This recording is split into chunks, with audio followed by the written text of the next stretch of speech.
আরাম করে গা এলিয়ে ঘুমানোর সঙ্গে কোলবালিশের এক অদৃশ্য সুতোর যোগ আছে। একটি পেলেই আরো একটি প্রয়োজন বোধ হতে থাকে। গবেষণা বলছে অভ্যাসটি নেহাত খারাপ নয়, বরং কোলবালিশ আরাম দেওয়ার পাশাপাশি তাকে জড়িয়ে ধরে শোয়া মানুষটির অজান্তে কিছু বাড়তি উপকারও করছে। যদিও সেই উপকার সত্যি হচ্ছে কিনা তা নির্ভর করবে কিভাবে কোলবালিশকে জড়িয়ে ধরা হচ্ছে তার উপর।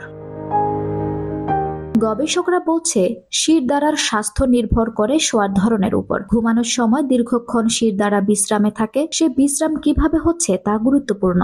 তারা বলছেন পাশ ফিরে ঘুমানোর সময় যে পাটি উপরের দিকে থাকছে সেটি যদি নিচের পায়ের থেকে কিছুটা উঁচু করে রাখা যায় তবে তাতে শিরদাঁড়া ভালো থাকে।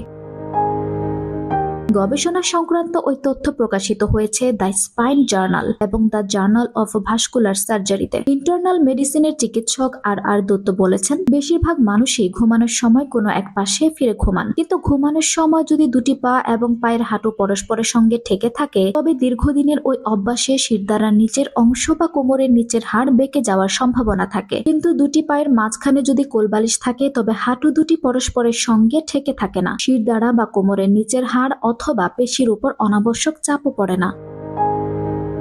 পাশ ফিরে শোয়ার সময় হাঁটুতে হাঁটু ঠেকে গেলে পেশির উপর যে চাপ পড়ে তা না পড়লে সায়াটিকা আর্থারাইটিসের মতো সমস্যাও দূরে থাকে বলে জানাচ্ছেন চিকিৎসক দীপক কুমার মহারানাও। তিনি বলছেন ওইভাবে পায়ের মাঝখানে বালিশ দিয়ে শোয়ার উপকার মিলবে পরবর্তীকালে। নাছোড় ব্যথার রোগ এবং পেশি দুর্বলের ঝুঁকিও কমবে। অর্থাৎ কোলবালিশ নিয়ে শোয়ার অভ্যাস খারাপ নয় মোটেও, বরং দেখা যাচ্ছে তা উপকারী। তবে কোলবালিশ কেবল পাশে নিয়ে শুয়ে লাভ হবে না, কোলবালিশে পা রেখে ঘুমোলে তবেই উপকার পাওয়া যাবে। আঞ্জুম হক আরবি, আমার সংবাদ।